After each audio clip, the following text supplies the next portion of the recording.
Good morning बच्चों। जैसा कि हमने ग्लैंड के बारे में बताया था कि ग्लैंड क्या होता है, ग्लैंड कितने प्रकार के होते हैं। 3 तरह के ग्लैंड बताए थे, एक्सोक्राइन ग्लैंड, एंडोक्राइन ग्लैंड और मिक्स्ड ग्लैंड। पुनः हमने एक्सोक्राइन ग्लैंड के बारे में डिटेल दिया था, एंडोक्राइन के बारे में बताया था और मिक्स्ड ग्लैंड के बारे में बताया था। एंडोक्राइन ग्लैंड जो आपका एक चैप्टर, बहुत बड़ा चैप्टर है, उसी चैप्टर में हमने बताया था कि एंडोक्राइन ग्लैंड के द्वारा कौन कौन से ग्लैंड पाए जाते हैं। उसी ग्लैंड में पहला ग्लैंड हमने पढ़ा रहा था कि पिट्यूटरी ग्लैंड। पिट्यूटरी ग्लैंड क्या होता है, इसके बारे में हमने डिटेल पूरा बता दिया है। पिट्यूटरी ग्लैंड के कितने भाग होते हैं ये भी हमने बता दिया है। जैसे कि ग्लैंड था, ग्लैंड के अंदर एंडोक्राइन ग्लैंड। अब यही एंडोक्राइन ग्लैंड आपके चैप्टर के रूप में है जो इसे पढ़ना है। इसी एंडोक्राइन ग्लैंड का पहला ग्लैंड हम लोग पिट्यूटरी ग्लैंड पढ़ रहे हैं। अब पिट्यूटरी ग्लैंड में ही एंटेरियर लोब और पोस्टीरियर लोब पाए जाते हैं। अब एंटेरियर लोब से कितने प्रकार के हार्मोन्स निकाले जाते हैं और पोस्टीरियर लोब से कितने प्रकार के हार्मोन्स निकाले जाते हैं। हमने ये भी बता दिया था कि पोस्टीरियर लोब से 2 प्रकार के हार्मोन्स और एंटेरियर लोब से 1 प्रकार के हार्मोन्स सीक्रेट किए जाते हैं, जिसमें से पोस्टीरियर वाले में से वैसोस्पिरेशन और ऑक्सीटोसिन नाम के हार्मोन्स को कंप्लीट कर दिया था। अब आते हैं कि एंटेरियर लोब के द्वारा जो 11 हार्मोन्स हैं, वह 11 हार्मोन्स का क्या काम है, क्या करते हैं शरीर में, इसके बारे में पढ़ते हैं।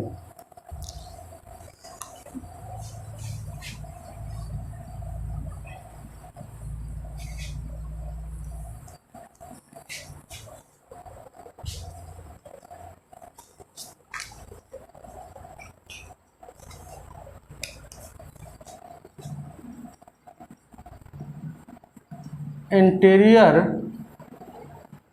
Lobe of pituitary gland, pituitary gland.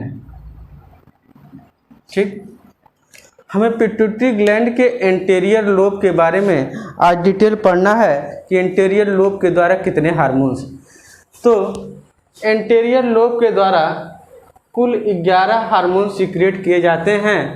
Anterior lobe का जो दूसरा नाम है उसे हम कहते हैं एडिनो हाइपोफाइसिस। एंटेरियर लोब का जो दूसरा नाम है उसे कहते हैं एडिनो हाइपोफाइसिस।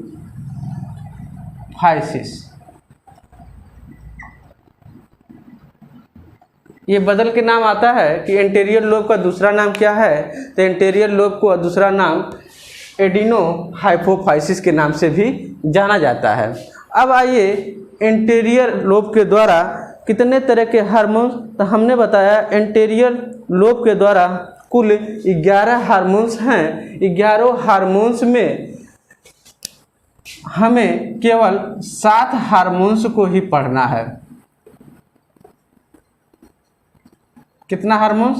सिर्फ और 7 हार्मोन जो हमारे सिलेबस में हैं, और पाने के लिए तो इसमें 11 हार्मोन सीक्रेट किया जाएगा, लेकिन 7 हार्मोन्स। ठीक, अब 7 हार्मोन्स को हम कैसे याद करेंगे, कैसे समझेंगे, एक ट्रिकी के द्वारा एक ट्रिक मेथड बनाए हैं, जिस मेथड के सहायता से आपको 7 हार्मोन्स याद हो जाएगा। जैसे कि कहा जाता है एटीएम जो होता है पैसा वाला, कि अपना एटीएम खुद यूज करें, अपना एटीएम खुद यूज करें, दूसरों को ना दें। ठीक, इसी से बना हुआ है ट्रिक मेरा कि SELF सेल्फ एटीएम, खुद एटीएम का प्रयोग करें। और इसका हम मॉडिफिकेशन थोड़ा सा कर दिए हैं, SLFATM।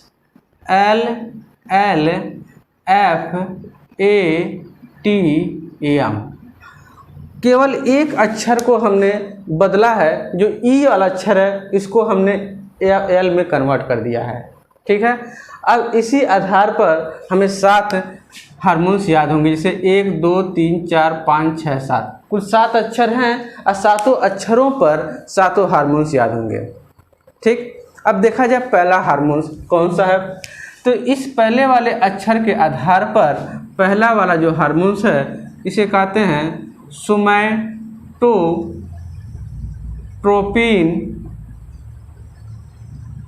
हार्मोन, सोमैटोट्रोपिन हार्मोन्स, या इसी को कहते हैं ग्रोथ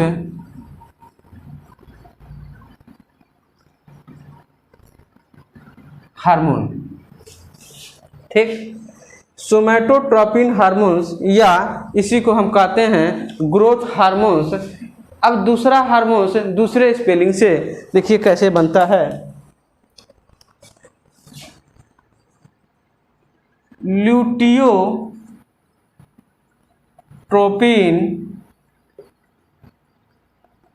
हार्मोन, ये दूसरे स्पेलिंग से बना है। यहाँ ल्यूटियो, यहाँ एस, यहाँ एल आया।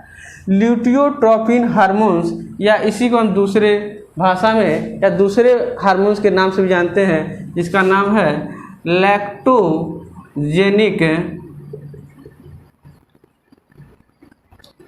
हार्मोन। दूसरा हार्मोन्स क्लियर हुआ कि इसके दूसरे अक्षर से जो यल है, यल से शुरुआत हुआ है ल्यूटियोट्रोपिन हार्मोन्स, या यल से शुरुआत हुआ है लैक्टोजेनिक हार्मोन्स। ये हो गया। अब देखिए तीसरा है, तीसरा भी इसी से स्टार्ट हुआ है, तो यल से भी स्टार्ट होने वाला हार्मोन्स, इसका नाम है ल्यूटिनाइजिंग हार्मोन्स। Luteinizing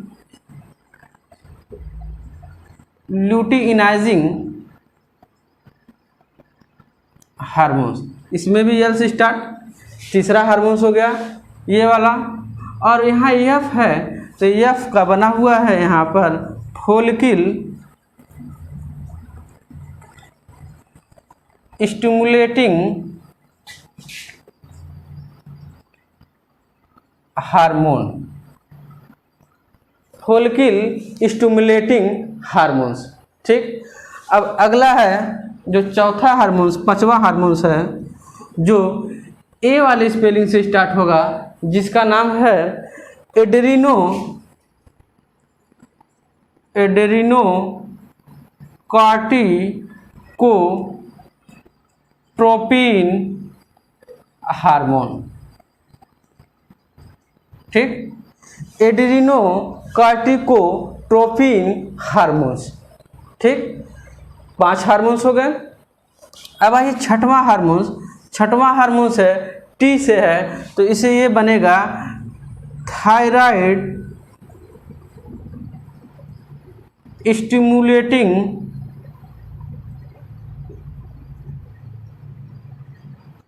hormone. ठीक, टी से बना थायराइड स्टिमुलेटिंग हार्मोन्स, और लास्ट यम है, तो यम से बना मेलेनोसाइट स्टिमुलेटिंग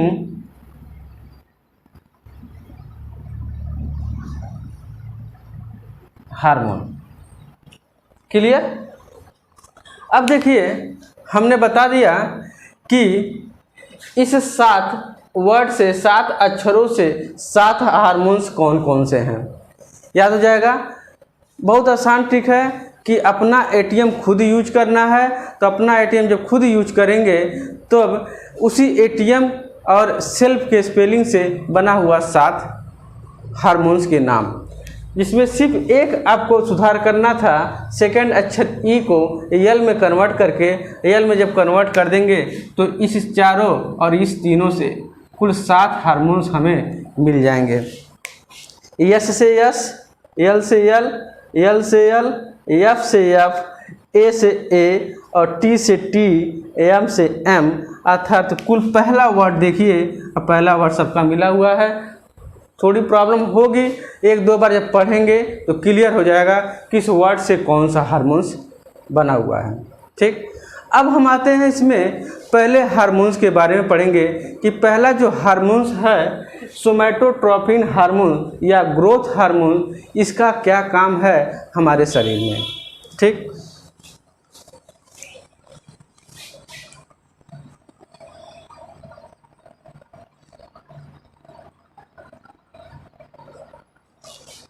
देखिए इस पहले हार्मोन्स के बारे में बताएं तो पहले हार्मोन्स देखिए, यहाँ लिखा हुआ ग्रोथ, ग्रोथ मतलब वृद्धि करना है, वृद्धि हमारे शरीर को ही करना है क्योंकि ह्यूमन का हार्मोन्स है। तो ह्यूमन के हार्मोन्स में ह्यूमन का शरीर का विकास, ह्यूमन के शरीर की वृद्धि कराने के लिए यह हार्मोन जिम्मेदार होता है। अर्थात सोमैटोट्रोपिन हार्मोन्स एक ऐसा हार्मोन्स है जो मनुष्यों के शरीर की वृद्धि एवं विकास के लिए रिस्पॉन्सिबल होता है। अब देखिए कैसे होता है। ह्यूमन के शरीर में पाए जाते हैं डीएनए या आरएनए। डीएनए आनुवांशिकता पदार्थ का कार्य करता है और आरएनए जो है मनुष्य में प्रोटीन संश्लेषण के कार्य में मदद करता है। ये दोनों अगर साथ में रहें तो जेनेटिक मटेरियल की तरह डीएनए कार्य करेंगे और आरएनए जो है ये प्रोटीन सिंथेसिस में भाग लेंगे। ठीक, डीएनए आरएनए ह्यूमन के शरीर में दोनों पाए जाते हैं, लेकिन दोनों का काम बदल जाता है। लेकिन अगर डीएनए नहीं रहता तो आरएनए जेनेटिक मटेरियल की तरह कार्य करता। अब क्या है, डीएनए आरएनए को ये सोमैटोट्रोपिन हार्मोन जो है इसके अमाउंट को बढ़ाता है, इसकी मात्रा को क्या करेगा, बढ़ाएगा, इसकी अमाउंट को बढ़ाएगा। अमाउंट के साथ ही साथ इनमें सेल डिवीजन की क्षमता, सेल डिवीजन की क्षमता को बढ़ाता है। ह्यूमन के शरीर में सोमैटोट्रोपिन हार्मोन्स रिस्पॉन्सिबल होते हैं डीएनए आरएनए के अमाउंट को बढ़ाना और साथ ही साथ सेल डिवीजन क्षमता को बढ़ाना। अगर सेल डिवीजन की क्षमता बढ़ रही है, ह्यूमन का शरीर का जो सेल है, एक सेल से दो सेल, दो से चार, चार से आठ, आठ से 16, तो इस तरह से क्या होंगे, सेल की मात्रा बढ़ेगी। जब सेल की मात्रा बढ़ेगी तो ह्यूमन का क्या होगा, ग्रोथ होगा और डेवलपमेंट भी होगा। ये क्लियर हो गया कि यह हार्मोन्स जो होता है, कौन, सोमैटोट्रोपिन हार्मोन्स या ग्रोथ हार्मोन्स, नाम से पता चल रहा है ये लंबाई को बढ़ाने का और शरीर का विकास कराने में मदद करता है, क्योंकि डीएनए आरएनए के अमाउंट को बढ़ाते हैं, साथ ही साथ सेल डिवीजन की क्षमता इनमें उत्पन्न करते हैं। क्लियर हो गया। अब आता है कि अगर ये हार्मोन शरीर में अधिक हो जाएं, हाइपर सिक्रीशन मतलब इनकी मात्रा अधिकता हो जाए अगर शरीर में, तो क्या होगा, अगर इनकी मात्रा की कमी हो जाए तो शरीर में तो क्या होगा। तो पहला पढ़ते हैं कि इनकी मात्रा शरीर में अधिक हो जाए तो क्या होगा, तो जिसे हम कहेंगे क्या, हाइपर सिक्रीशन।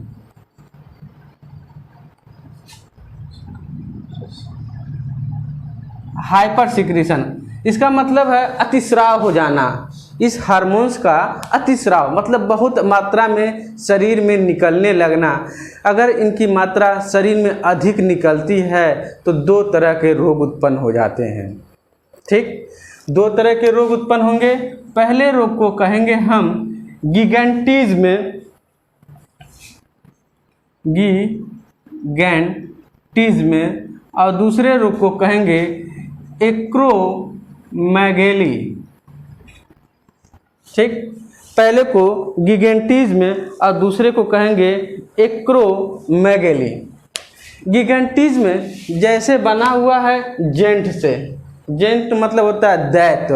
दैत्यों का देखिए शरीर लंबा चौड़ा बड़ा होता है, उसी तरह यहाँ गिगेंटिज्म में भी मनुष्यों का लंबाई बढ़ जाती है दैत्यों की तरह। जैसे यहाँ इस हार्मोन्स की अधिकता हो रही है, अधिकता होने के कारण इनकी लंबाई क्या हो जाएगा, 7 से लगाए 8 फीट का हो जाएगा। जब मनुष्य 7 से 8 फीट का होता है तो सारी जनता की नज़र उसी व्यक्ति पे पड़ती है कि ये देखिए ये आदमी कितना बड़ा है, ठीक, जिसके कारण वह आदमी अपनों को छिपाता है, इधर उधर भागता है, अर्थात अपने को बहुत गिल्टी महसूस करता है। क्यों? ये ऐसा इसलिए हो गया, बीमारी है कि गिगान्टिज्म के कारण इसमें 7 से 8 फीट हो गया है। लंबाई बढ़नी अच्छी बात है, हद से ज़्यादा बढ़ जाना नुकसानदेह है, ठीक। अब दूसरा क्या है, इसी में इसकी लंबाई तो बढ़ गई, लेकिन वो आंतरिक रूप से लंबा होना तो अच्छा है, लेकिन लंबा होने के साथ साथ अंदर से सुडौल होना, मजबूत होना भी होना चाहिए। यहाँ लेकिन इस बीमारी में क्या होता है कि वो आंतरिक रूप से कमज़ोर हो जाते हैं।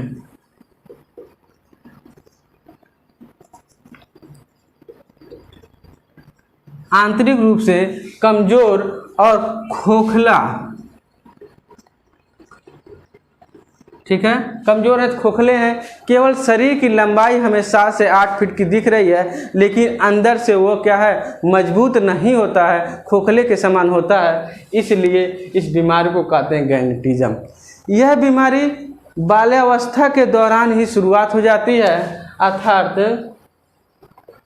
बाल्यावस्था के दौरान ही शुरू हो जाती है। जैसे जैसे बालक की लंबाई बढ़ता रहता है, उसी अनुपात में मनुष्यों का लंबाई भी क्या होती है, बढ़ती रहती है। लेकिन एक समय निश्चित उम्र के दौरान उम्र रुक जाती है, लेकिन इनके केस में उम्र जो है धीरे धीरे बढ़ करके और इनकी लंबाई हो जाती है 7 से 8 फीट का।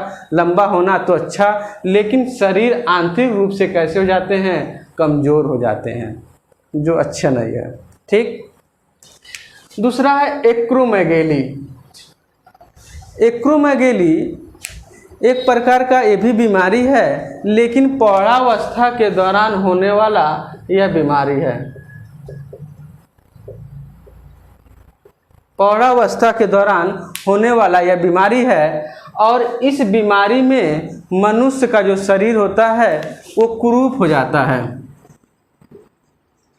कुरूप, भद्दा, ठीक, कुरूप हो जाता है, भद्दा हो जाता है, पीठ के पीछे कुबड़ निकल आता है,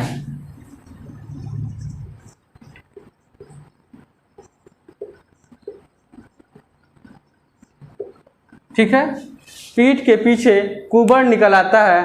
अर्थात ये शारीरिक रूप से कैसे होते हैं, अच्छे नहीं दिखाई देते हैं, क्योंकि कुरूप है, अच्छे स्मार्ट नहीं लग रहा है, शरीर मोटा बहुत हो जाता है, धुलथुल टाइप का हो जाता है, अच्छा नहीं लगता है, पीठ पे कुबड़ निकल आते हैं। ये सारी बीमारी प्रौढ़ावस्था के दौरान शुरू होती है। पहला था सोमैटोट्रोपिन हार्मोन्स या ग्रोथ हार्मोन्स के बारे में, कि इसके द्वारा कौन से रोग होते हैं अगर इनकी अधिकता हो जाए, और दूसरा है अगर इनकी कमी हो जाए शरीर में तो कौन सा रोग होगा, ठीक। तो इनके कमी से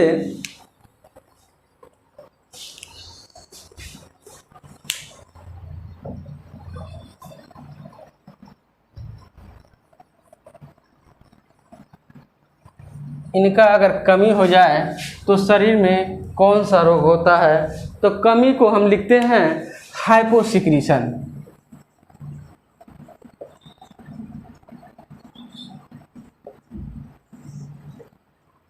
इस हार्मोन्स की शरीर में कमी हो जाने पर कौन सा रोग होगा, तो सिर्फ और सिर्फ एक ही रोग है, वह रोग है क्या, बौनापन, जिसे डॉर्फिज्म कहते हैं, जिसे डॉर्फ कहते हैं, ठीक। मतलब वो मनुष्य कैसा हो गया है, बौना है, बौना हो गया है। किसके कारण, इस सोमैटोट्रोपिन हार्मोन्स के कारण उनकी लंबाई नहीं बढ़ती, जिस कारण उन्हें क्या कहते हैं, बौना कहते हैं, और बौनापन का शिकार हो जाते हैं। ये हमारा पहला हार्मोन्स था सोमैटोट्रोपिन हार्मोन्स के बारे में। अब आते हैं दूसरे हार्मोन्स के बारे में। दूसरा हार्मोन्स क्या है, ल्यूटियोट्रोपिन हार्मोन्स या लैक्टोजेनिक हार्मोन्स।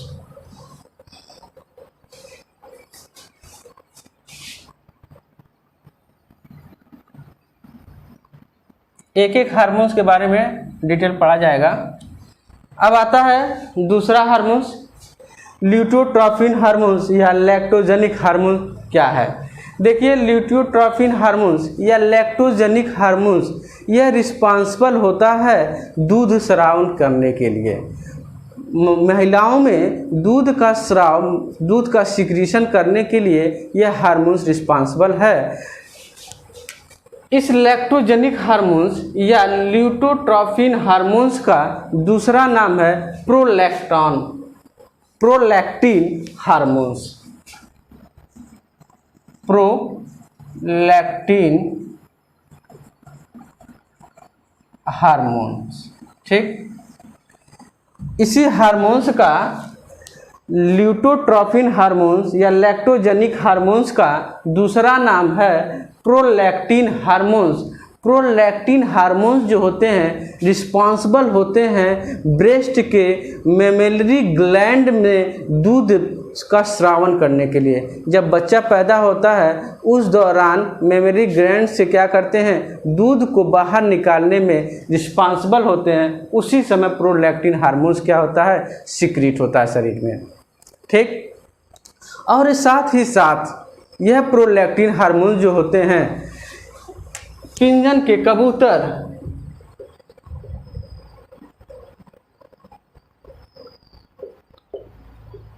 के केस में देखा जाए तो कबूतर के मेल और फीमेल जो हैं इनके गले में गाल थैली पाई जाती है। गले में गाल थैली पाई जाती है। यह गाल थैली जो होता है रिस्पॉन्सिबल होता है, इसके अंदर प्रोटीन और फैट के गाढ़े पदार्थ पाए जाते हैं जो कबूतर के बच्चे लगातार माता पिता के गालों में अपने चोंच को चुभा करके उनका पोषण करते हैं, जिससे उनका क्या होता है, विकास होता है, वृद्धि होता है। इसलिए उस गाढ़े पदार्थ को कहा जाता है पिंजन मिल्क। पिंजन या पिजन मिल्क के नाम से जाने जाते हैं। मिल्क, ठीक। यह पिजन मिल्क जो है किसका बना है, प्रोटीन का और साथ ही साथ फैट का, अर्थात प्रोटीन और फैट का एक गाढ़ा पदार्थ है जो कबूतर के बच्चे लगातार अपने माता पिता के गालों में अपना चोंच धंसा के वहाँ से उनका गाढ़े पदार्थ का पोषण करते रहते हैं, जिससे कि उनका विकास और वृद्धि होता है। अब आइए इसका सिक्रीशन के बारे में देख लिया जाए कि अगर यह हार्मोन्स अधिक मात्रा में निकले या कम मात्रा में निकले तो शरीर पर क्या प्रभाव पड़ेगा। देखिए, अगर यह अधिक मात्रा में निकलता है, हाइपर सिक्रीशन, अगर इनकी मात्रा अधिक निकलने लगे तो उस दौरान क्या होता है, मेंस्ट्रुएशन साइकिल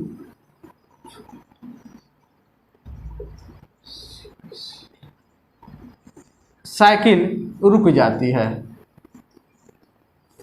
अर्थात महिलाओं में मेंस्ट्रुएशन साइकिल, मंथली साइकिल जो होती है क्या होती है, ये रुक जाती है। और अगर इसका हाइपोसिक्रीशन हो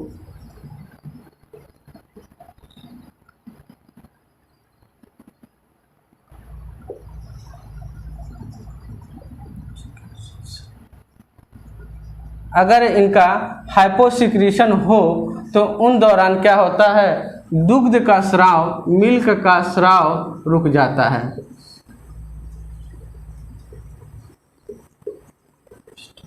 ठीक,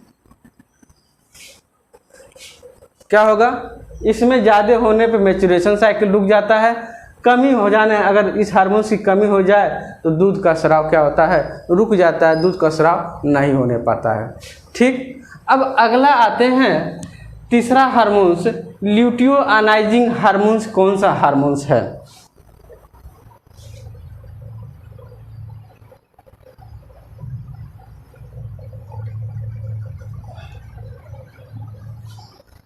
अगला हार्मोन्स ल्यूटियोनाइजिंग हार्मोन्स कौन सा हार्मोन्स है, इस हार्मोन्स का क्या रोल है। तो ल्यूटियोनाइजिंग हार्मोन्स रिस्पांसिबल होते हैं मेल के केस में, ल्यूटियोनाइजिंग हार्मोन्स रिस्पांसिबल होते हैं मेल के केस में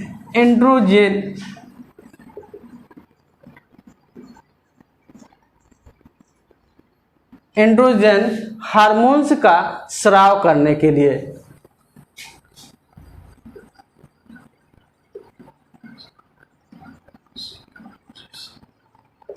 ठीक, एंड्रोजन हार्मोन्स का क्या करेंगे, सिक्रीशन करने के लिए जिम्मेदार होते हैं कौन हार्मोन्स, ल्यूटियो आयनाइजिंग हार्मोन्स।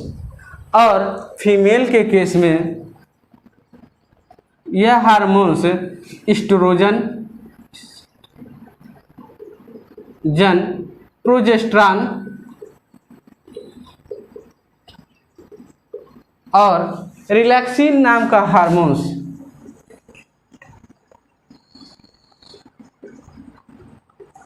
ठीक, महिलाओं के केस में सबसे ज़्यादा एस्ट्रोजन प्रोजेस्टेरॉन नाम के हार्मोन्स को सिक्रीट करने के लिए जिम्मेदार और मेल में एंड्रोजन हार्मोन्स को सिक्रीट करने के लिए जिम्मेदार होते हैं कौन हार्मोन्स, ल्यूटियोनाइजिंग हार्मोन्स। ठीक, अब आता है अगला हार्मोन्स। अब कह लीजिए इसमें कि अधिकता हो जाए तो क्या होगा, अधिकता में ये एंड्रोजन हार्मोन्स नहीं बनेंगे, अधिक बनने लगेंगे और इसमें इस हार्मोन्स की मात्रा अधिक हो जाएगी।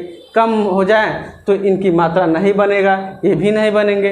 ये दोनों क्या थे, हाइपर सिक्रीशन हाइपो सिक्रीशन। इसमें इम्पॉर्टेंट यही पूछा जाता है कि इनके द्वारा कौन सा हार्मोन सिक्रीट किया जाता है, इनके द्वारा कौन सा हार्मोन सिक्रीट किया जाता है। दोनों हार्मोन्स के बारे में हो गया कि luteinizing hormones responsible for the male में एंड्रोजन हार्मोन सिक्रीशन करने के लिए, फीमेल में प्रोजेस्टेरॉन, रिलैक्सिन, एस्ट्रोजन, जिसमें एस्ट्रोजन प्रोजेस्टेरॉन हार्मोन सबसे ज़्यादा मात्रा में ल्यूटियोनाइजिंग हार्मोन सिक्रीट कराते हैं।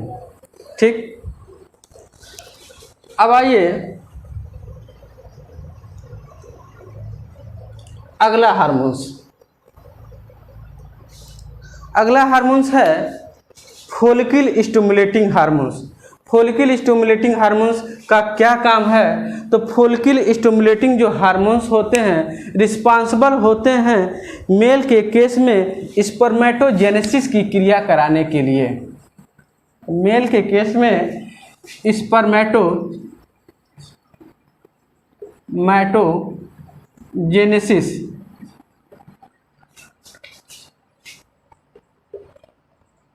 स्पर्मेटोजेनेसिस की प्रोसेस को या प्रक्रिया को कराने के लिए, जबकि फीमेल में oogenesis की प्रक्रिया को कराने के लिए। अर्थात follicle stimulating hormones responsible for the in male में स्पर्मेटोजेनेसिस की प्रक्रिया कंप्लीट कराते हैं, जबकि फीमेल में oogenesis की प्रक्रिया कराते हैं। इस प्रक्रिया में स्पर्मेटोजेनेसिस के द्वारा प्रोडक्शन होता है स्पर्म का, जबकि फीमेल में oogenesis की क्रिया कराने के दौरान प्रोडक्शन होता है ओवम का, अंडे का, ओवा। ठीक, ये था हमारा फॉलिकल स्टिमुलेटिंग हार्मोन्स। अगला हार्मोन्स है एड्रेनोकार्टिकोट्रोफिन हार्मोन्स। अब अगला हार्मोन्स पढ़ा जाए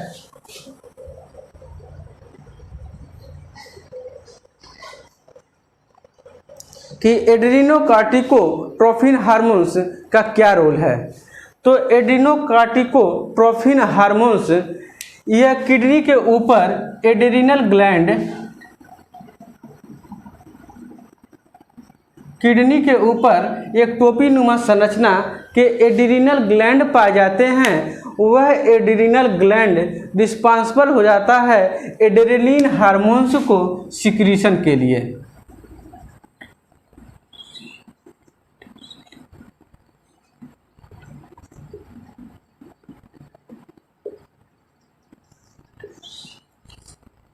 एड्रेनलिन हार्मोन्स का सिक्रीशन के लिए अर्थात adrenocorticotropin hormones responsible for the secretion of adrenaline hormones. ठीक, एड्रेनलिन हार्मोन्स को निकालने में एड्रेनोकार्टिकोट्रोपिन हार्मोन्स का सहायता लिया जाता है। ठीक, अगला है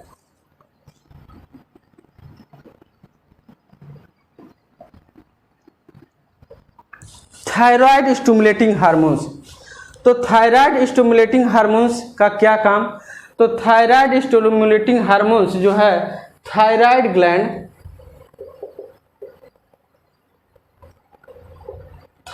ग्लैंड के द्वारा स्रावित किए जाने वाला हार्मोन्स थायराइड ग्लैंड के द्वारा स्रावित किए जाने वाला हार्मोन्स थायरॉक्सिन।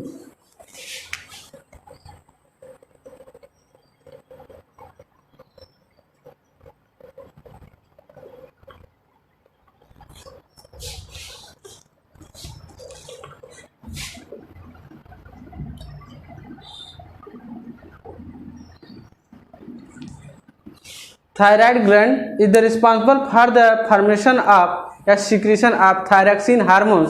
थायरॉक्सिन हार्मोन्स को सिक्रीट कराने के लिए जिम्मेदार थायराइड स्टिमुलेटिंग हार्मोन्स होते हैं। ठीक, थायरॉक्सिन हार्मोन्स जो होते हैं ये रिस्पॉन्सिबल होते हैं सिक्रीशन कराने के लिए किसका? आयोडीन का। और लास्ट आपका बचा melanocyte stimulating hormones. Melanocyte stimulating hormones is the responsible for the secretion of melanin, अर्थात यह मेलानिन को सिक्रीशन करने के लिए उत्तरदायी होते हैं। अगला जो है last melanocyte stimulating hormones. Melanocyte stimulating hormones responsible होते हैं मेलानिन नाम के पदार्थ के हार्मोन्स को सिक्रीट कराने के लिए, क्योंकि मेलानिन जो होते हैं वह त्वचा के रंग, आँखों के रंग और बालों के रंग को निर्धारित करने का कार्य करते हैं। तो इस तरह से हमारा पिट्यूटरी ग्लैंड के एंटीरियर लोब के द्वारा कुल 7 हार्मोन्स जो निकलते हैं उनका हम लोग पूर्ण रूप से अध्ययन किए। ठीक, आज का क्लास यहीं तक स्टॉप करते हैं। Thank you.